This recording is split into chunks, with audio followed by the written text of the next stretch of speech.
this is what we know. Our mission is urgent. Our mission is one we have to win. We have to win. We have to win because we stand for good people who are out there working hard every single day, giving it their all. They deserve a helping hand. They deserve all of us standing with them. Here's what we know. We know that two guys, Barack Obama and Joe Biden,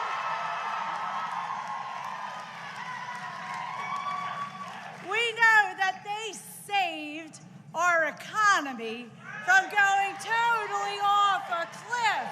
Yes, they did. They turned it around. And what we also know is that Hillary Clinton and Tim Kaine will keep us moving and growing and growing. Now, we can't go back. Anybody here going to let them take us back? No. We got to move forward. We have to move forward. Now, we know Hillary Clinton will lead us forward. Now, what about that Trump-Toomey team?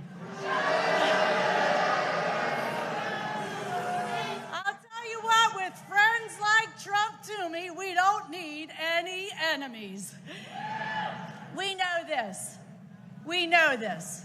Donald Trump is a fraud. You know, there's a guy that was given everything, given wealth, given power, given privilege. And what did he do with it? He used it to abuse. He used his power and his privilege to abuse women, we know, and to abuse and defraud good, honest businesses. That's what Donald Trump has been about. And what of our man, Pat Toomey? Has he been standing up? Has he been manning up to Donald Trump? Well, he keeps telling us that he has differences with Donald Trump and that he's waiting to be persuaded. Differences? Well, now, isn't that dainty and delicate? And waiting to be persuaded, what more could Pat Toomey need to hear? What more could he need to hear from a Donald Trump who insulted a Gold Star family that made the ultimate sacrifice for this country? What more could he need to hear from a Donald Trump that has bragged about abusing women? What more could he possibly need to hear from a Donald Trump who now threatens to try to take our democracy down if he does not win? Anybody here going to let Donald take our democracy down? No. What more does he need to hear from a Donald Trump who earned the endorsement of the Ku Klux Klan? What more does he need to hear? What Pat Toomey needs to hear from us is, Senator, you are out of time, and in a couple days, you're going to be out of a job.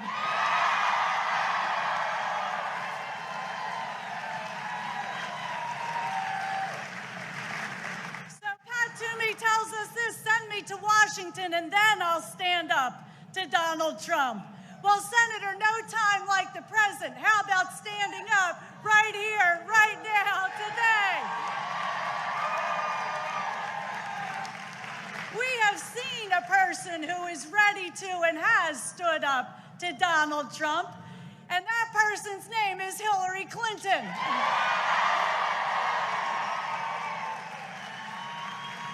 This we know.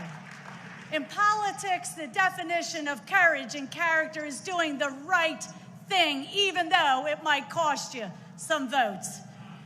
Pat Toomey has failed the test of courage and character. He has failed. But looking at this crowd, one thing I know is no one in this room is going to fail the test. You're not going to fail the test because you stand for hope, not fear.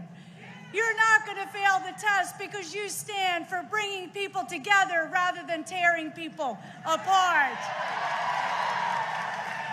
You won't fail because you stand for a good education for every single child. Your zip code is not your destiny in this country. You won't fail because we stand with our seniors and our veterans. And shame on Pat Toomey for voting not once but 7 times against our veterans. We stand with our veterans.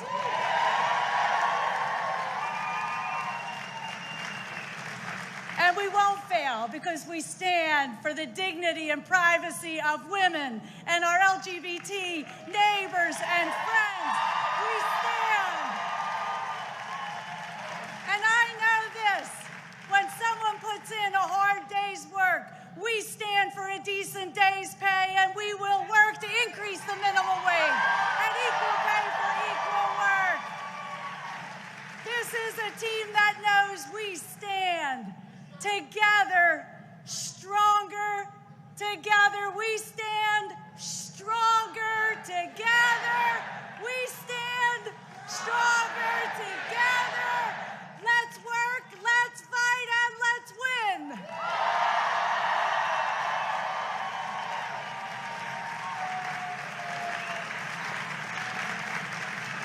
Now, I have a particular pleasure. I'll tell you what, Pittsburghers are stars. You hit it out of the park. And we are about to welcome home a Pittsburgh homeboy and a star, a great entrepreneur, a great innovator, someone who knows in business that a business succeeds. Help me welcome Mark Cuban.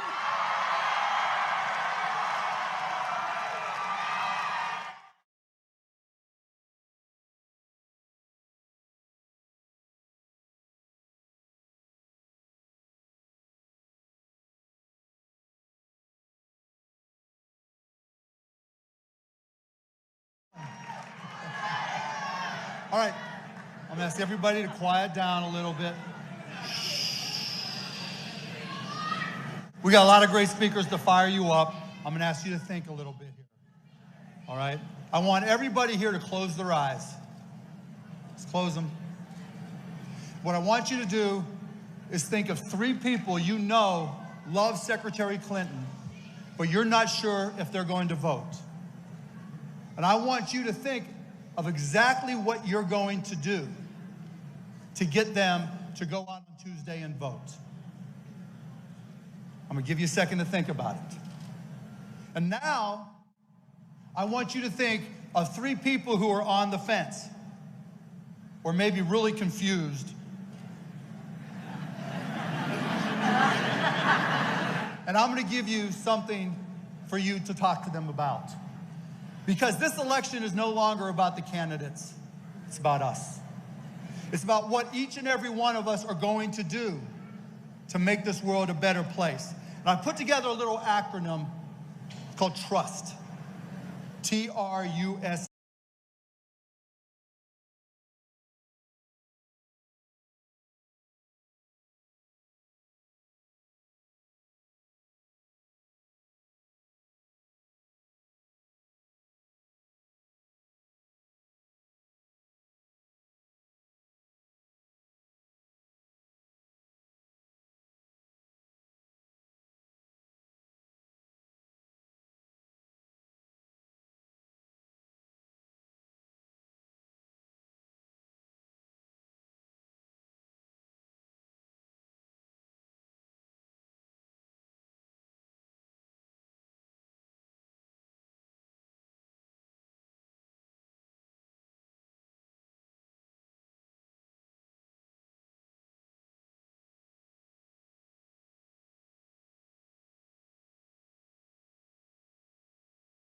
To vote.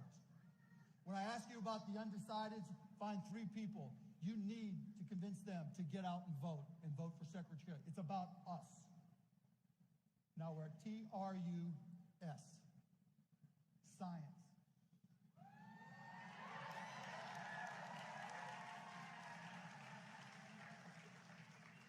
On one hand, we have a candidate, Secretary Clinton, who wants to invest in science and technology.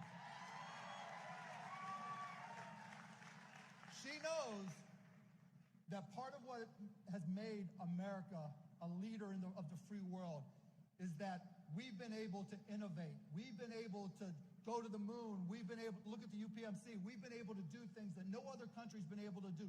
The internet, the list just keeps on growing. She wants to invest so we stay ahead. She wants to invest so we create jobs. She wants to invest so there are more, we can train more people. She wants to invest so we can invest in STEM for kids. On the other hand, while Secretary Clinton believes in science and understands science and has some of the best advisors in the world helping her with science, Donald Trump can't even spell the word.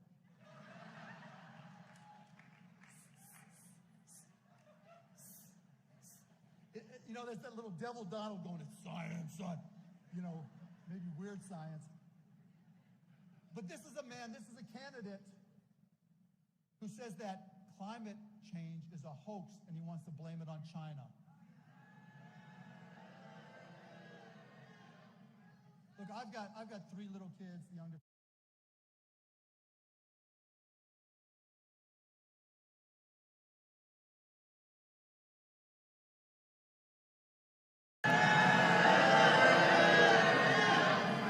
Look, I've got 3 little kids, the youngest is 7. Even just a 1% chance of climate change, we have to take the steps necessary to stop it. We have to take the steps necessary to keep our kids, their kids, safe again. We can't deny science. This is the guy that talked about Patton would never send an email. I mean, who even thinks that way? Exactly. For us to retain our position as the #1 economy, as the leader in innovation, the leader in technology, the leader in science, we need a candidate who's going to invest in science. So T, talk, R, rip off, U, us, S, science, and finally, the last T is trust. Do you trust Donald Trump? Let me tell you a story. There would come a time, there's always a time in politics, global politics, where money is at stake.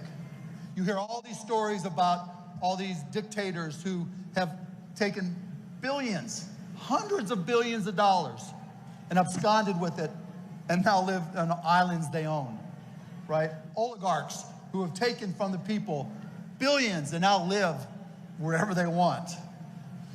There's going to come a time, if Donald Trump, God help us, was president, or a Putin, or an Assad would say to him, Donald, if you do this, I'll give you $20 billion.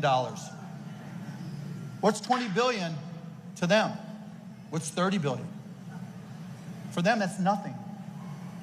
If Donald Trump, who rips somewhere, some despot somewhere, $20 billion, you think he's going to do what's right for the country? Or do you think he's going to take the money? Do you think he's got the temperament to do the right thing? Do you think he's got the fortitude to do the right thing?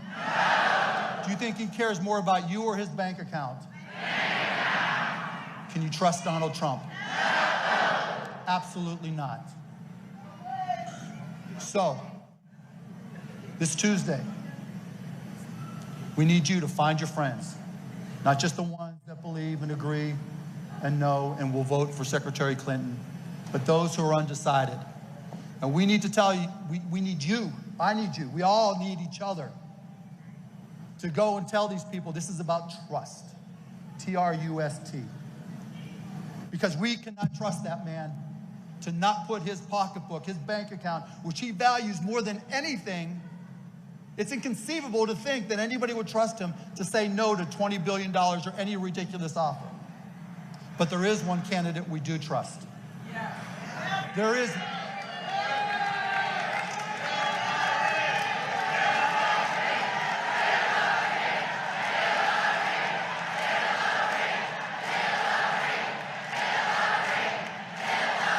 The one candidate I would trust with my family, in any one of my businesses, with my country. The next president of the United States, Secretary Hillary Clinton.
Steelers. And I really appreciate having my two escorts, Mel Blunt and Franco Harris. I am very grateful to have this chance to be in Pittsburgh so close to this election. Now, I know the Steelers have a big game on Sunday against Baltimore. Let's hear it for Coach Tomlin and the team. His wonderful wife, Kia, is here, and I'm very proud to have the support of Dan Rooney and Pat Rooney and the entire Rooney family. Dan was a great ambassador to Ireland when I was Secretary of State, and wherever he goes, he's a great ambassador for Pittsburgh. So I thank Dan, and I thank Jim Rooney, who was so helpful in putting this together, and everyone from the Steelers family. Now, you've just heard two terrific speeches, haven't you? I can't tell you how excited I am to be back here in Pittsburgh with one of your own, somebody who has made it but never forgot where he came from, someone who I really admire because of the way he's done his business, and it's an absolute honor, Mark, to have your support in this campaign. And I'll have more to say about my friend Katie McGinty, but boy, I hope you're going to send her to Washington.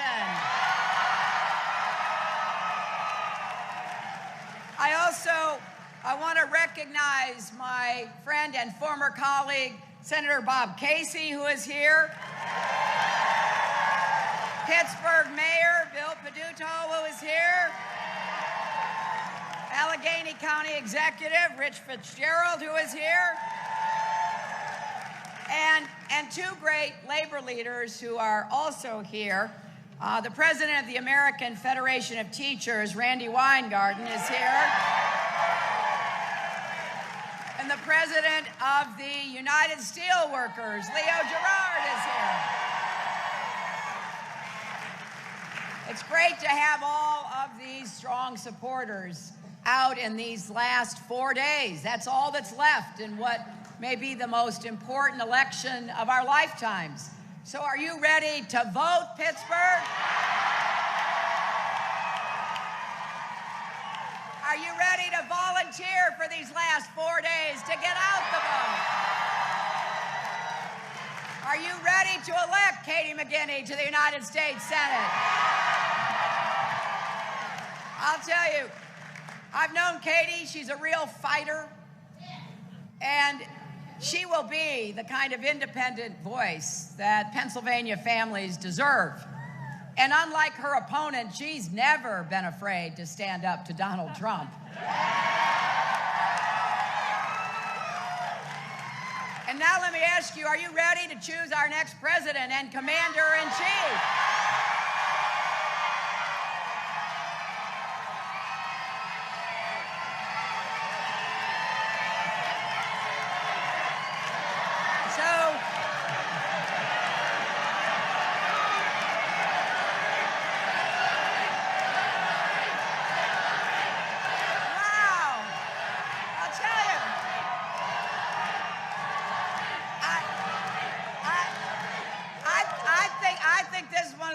Places for a crowd event ever.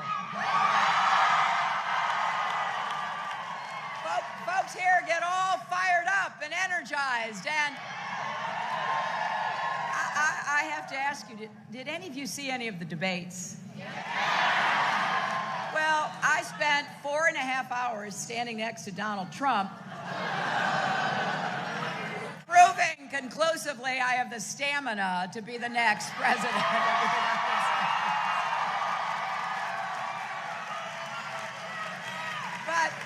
You know, he said so many things in those debates. You know, when you debate in front of, 60, 70, 80 million plus people, you gotta have a sense of preparation, readiness, calmness, composure. And I'll tell you, some of what I heard coming from my opponent, it was really hard not to go, "What did you say?"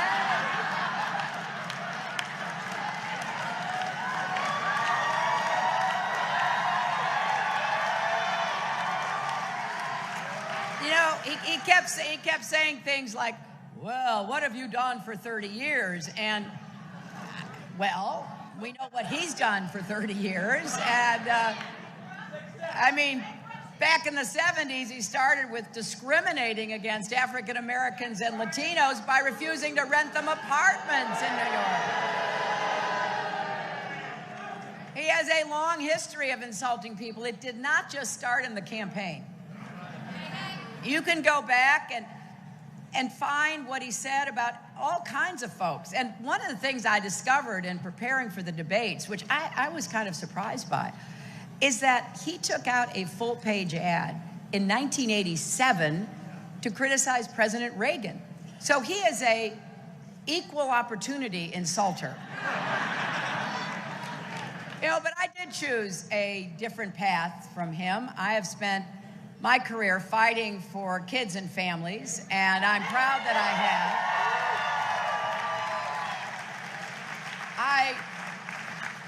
I helped to start something called the Children's Health Insurance Program as First Lady.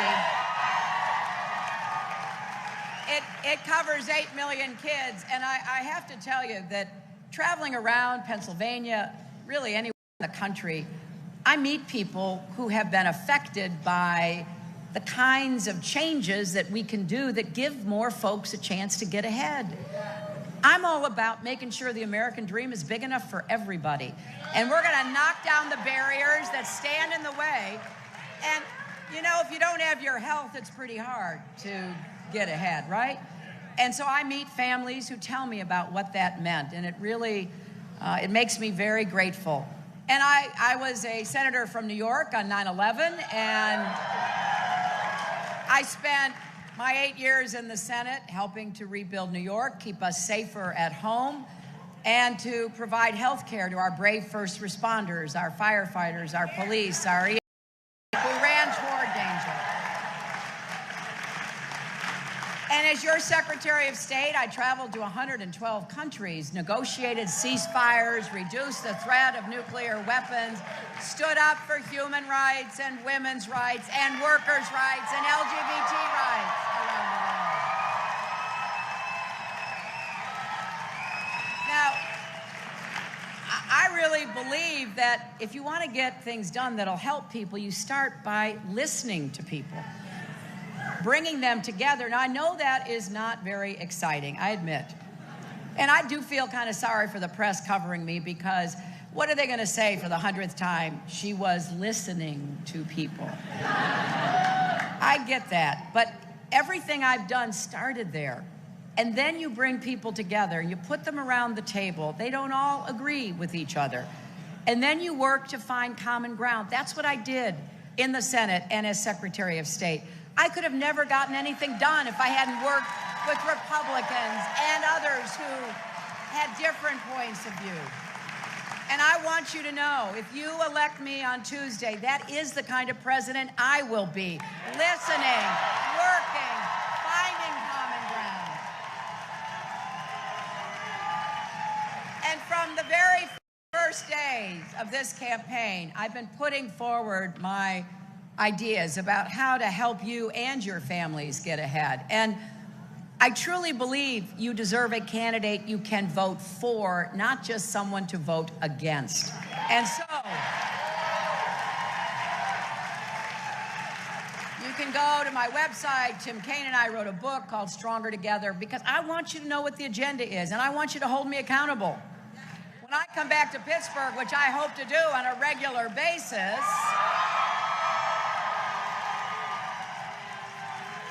I want people to say, hey, you know, I saw where you wanted to do more on infrastructure. How's that going?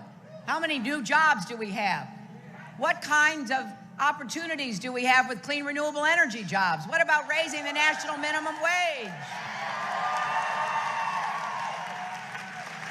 Now, one way or another, America is going to have a new president on January 20th, right? And people say all the time, well, they want change. Well, we will get change. Change is inevitable. That is certain. The question is, what kind of change are we going to have? And here's where I think the choice could not be clearer. Are we going to build a stronger, fairer, better America, or are we going to fear each other and the future, hunker down against each other? I don't think that will lead to anything positive. And what I hope we will do in this election, in these remaining 4 days, is to think about the kind of country we want. Imagine what we can do together. Every time I come into Pittsburgh now, because I started driving through Pittsburgh decades ago, because my dad was from Scranton, and we drove through Pennsylvania every year, and we took different routes, and we went to different places. And I, with my own eyes, have seen the ups and the downs of this great city. And now when I drive in, what do I see? I see a positive, optimistic, confident city, making progress, moving forward. And I don't think you do anything in life unless you kind of imagine what it'll look like, and then you get to work to do it. That's how Mark has built these great companies. Right here in Pittsburgh, when he was a young guy and working hard for everything he had, he got a chance to start imagining. And then he got a chance to start acting and producing results. Well, that's the way it works. That's the way it works with the Steelers, right? I mean, people imagine what the team can be like. They plan. The coaches, they work hard. The players like Mel and Franco, they practice, they plan. You don't just say, hey, just get out in the field, do whatever you want. That's not the way it works, my friends.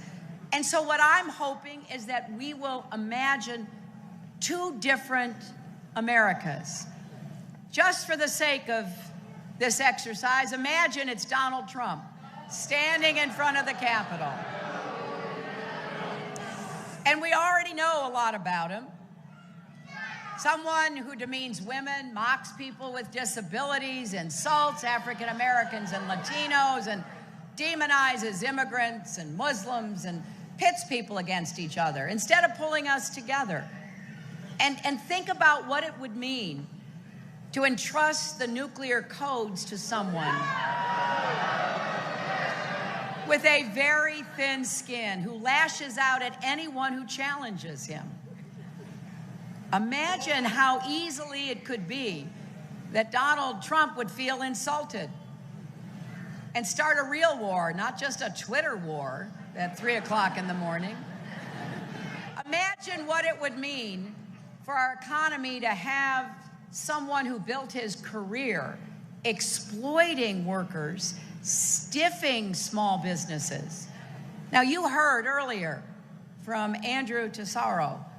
He designed a building for Donald Trump. Trump told him he loved it. It was one of his golf courses. And then Trump would not pay the bill. Now, Andrew didn't have the resources to sue the Trump organization. So Trump just walked away from what was owed. This is someone who personally signed, not some executive, he personally signed a contract with a union-busting firm to keep workers at one of his hotels from being able to organize and bargain collectively. And just yesterday, Donald Trump was told he was breaking the law by not negotiating with his hotel workers in Las Vegas. And we know, and the steel workers sure know, he chose to build 2 of his buildings with Chinese steel and aluminum instead of supporting America's steel industry and American steel workers. Everywhere he goes, he leaves people behind. You know, one of my goals as president is to encourage more companies to do what Mark did with profit sharing. If any of you were with us when Mark endorsed me, Tim Kaine and I were here in Pittsburgh, and he talked about how he has shared the profits of his company, including the profits he gained when he sold his companies. I think you told me, Mark, you made 300 millionaires at your first company.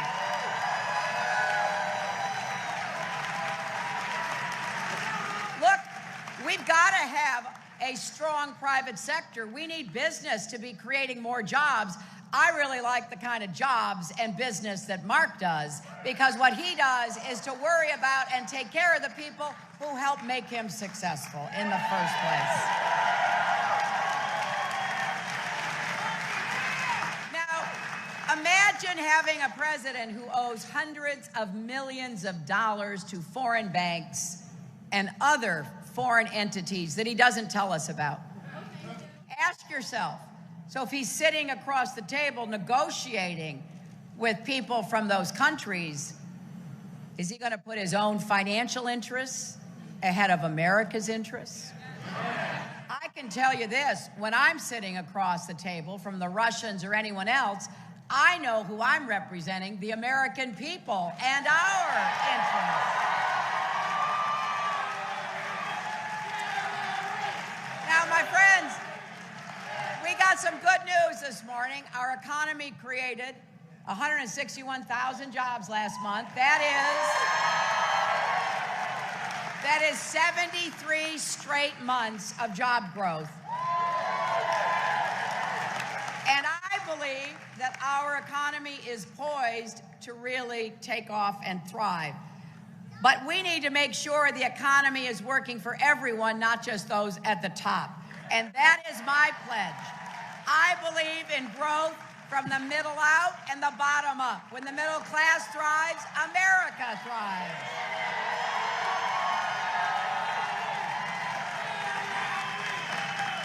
Donald Trump believes something different. He wants an economy that works for him. That's why he wants to give the biggest tax breaks in history to the super wealthy and big corporations. His own family would get a $4 billion tax break. Now, figure that out. We know he hasn't paid taxes, right? If it turns out that he's as rich as he claims, it would be trickle-down economics on steroids. The wealthy would be paying lower tax rates than ever. His plan, and this is what I want you to hear. So he's taking care of himself, he's taking care of his family, he's taking care of the super wealthy and corporations. His plan would actually raise taxes on 26 million low-income and middle-class people. he would hit especially hard. 51% of single parents would see their taxes go up. That means that 316,000 working families in Pennsylvania would pay more under Donald's plan. Honestly, I don't know how he lives with himself. Doesn't he see what we see? The millions of moms and dads struggling to make ends meet, balance the demands of work and family, or does he just not care? Remember, this is a man who said pregnancy is an inconvenience for an employer. He has said, and I quote, putting a wife to work is a very dangerous thing. Well, I see things differently. When I say we need to make the economy work for everyone, not just those at the top, I mean everyone. Families are facing a lot of pressures. In many families, women are contributing to the income of their families, or they are the sole income in the family.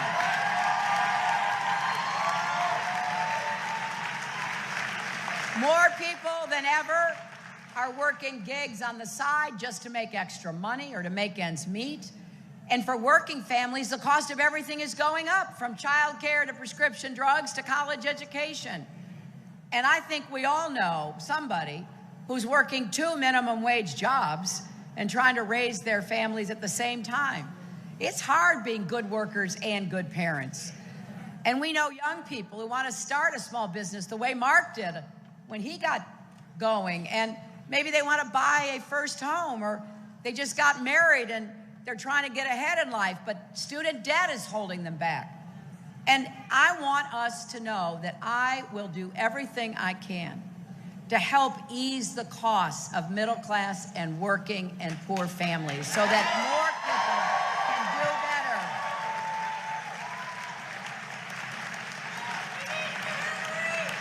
And right now, so many of the people who are doing the toughest, most important jobs in our country are getting paid the least. And a lot of them are women and people of color, right? Child care workers trying to take care of our kids. Nurses who work the night shift and spend more time with their patients than the doctors do. The home health aides who keep our seniors independent and healthy. There are so many jobs of value to our society where the paychecks don't reflect how important they are. So I will do everything I can to get incomes rising for hardworking people. Whether you work in steel, whether you work in a factory, whether you're a machinist, a nurse, a teacher, a firefighter, police officer, whatever you are, you deserve to be part of a growing, thriving, middle-class economy. And so that's why we're going to raise the national minimum wage, and we're going to join every other advanced economy and make sure we've got paid family and medical leave so you can take care of the people you love. And here it is, 2016. Don't you think it's finally time to guarantee equal pay for women?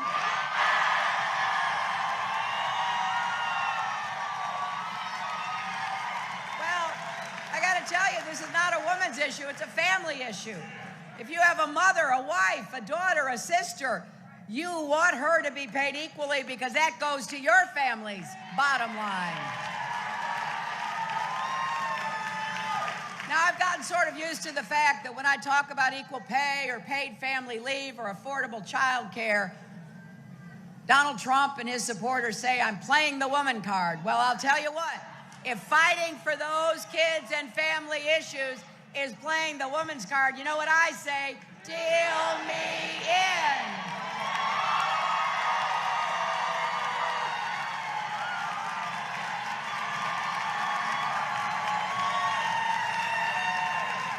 We are going to invest in our people, especially our young people. We don't have anybody to waste or leave behind. We can't leave any talent on the sidelines. And we've got to make sure we fight against discrimination. We've got to work in communities where factories have closed and nothing has come in to replace it, like so many places in central and western PA. And we're going to make the biggest investment in good-paying jobs since World War II. There's a lot of good work to be done in this country, and that work will put people in jobs here in America that cannot be exported. They've got to be done right here. So, my friends, we're going to make our economy stronger for decades. We're going to make America the 21st century clean energy superpower. We're going to produce enough renewable energy to power every home. We're going to make it easier for small businesses and entrepreneurs to get the credit they need to grow. And we're going to make it possible again to say and believe it, that in America, if you can dream it, you can build it.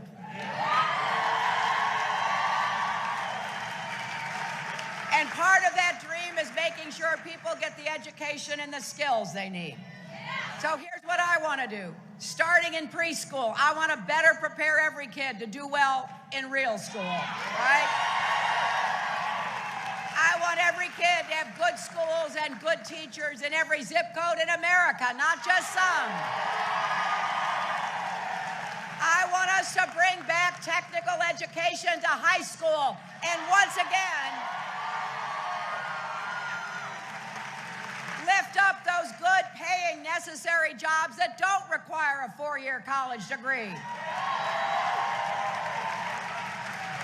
I want us to do more with our community colleges and more apprenticeship programs by unions and businesses to help prepare people.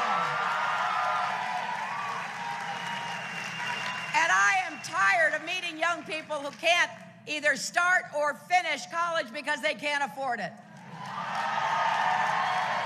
We're going to make public colleges and universities tuition-free if you make less than $125,000 a year. And for people who are struggling with student debt, we're going to help you refinance it, get the lower interest rates you deserve to have, help you pay it back, and get out from under it. Now, you know I have a lot of ideas. I could keep you here till the game starts on Sunday. You know, I like to make lists, and I especially like crossing things off. Somebody told me that's kind of a woman thing. We make lists all the time. I make lists of my lists. But I have a list about what we're going to do. And it's because it all comes down to this. I love our country, and I believe in the American people. And I know there's nothing we can't achieve if we work together. So as you head to the polls, as you talk to your friends and neighbors who might still be deciding who to vote for, please ask them to search their heart about what kind of country we want for our kids and our grandkids. It is not as important that they think about voting for me as it is that they think about voting for themselves. Every issue we care about is on the ballot on Tuesday. And I know that if we have a big win on Tuesday, we will have a big wind behind our backs going in to government in January. So tell everybody, please, to vote, and you can make the difference. Going to the polls on Tuesday, November 8th. If you don't know where to vote, go to iwillvote.com to confirm your voting location or to find out how to send in an absentee ballot. We are on track right now to having the biggest turnout in American history.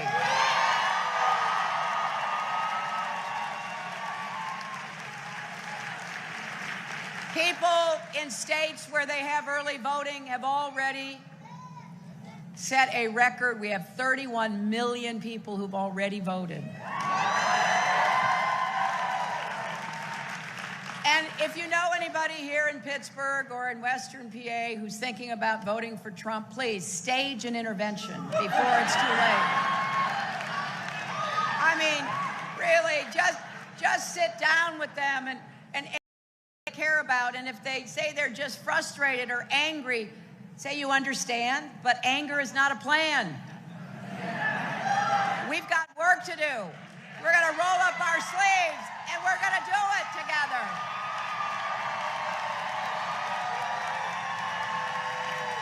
And if you can give us any time to volunteer, go to HillaryClinton.com to sign up or text JOIN, J-O-I-N, at 47246, because believe me, I don't want any of us, not me and not you, to wake up on Wednesday and think if we'd only done a little bit more, things would have turned out differently. Sometimes the fate of the greatest nations comes down to single moments in time.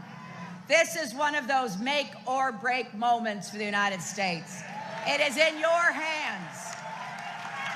And when your kids and your grandkids ask what you did in 2016, when everything was on the line, I hope you'll be able to say, I voted for a better, stronger, fairer America, where we build walls. We don't build walls, we build bridges. And where we build the future that we want. And where we prove once and for all that love trumps hate. Thank you all.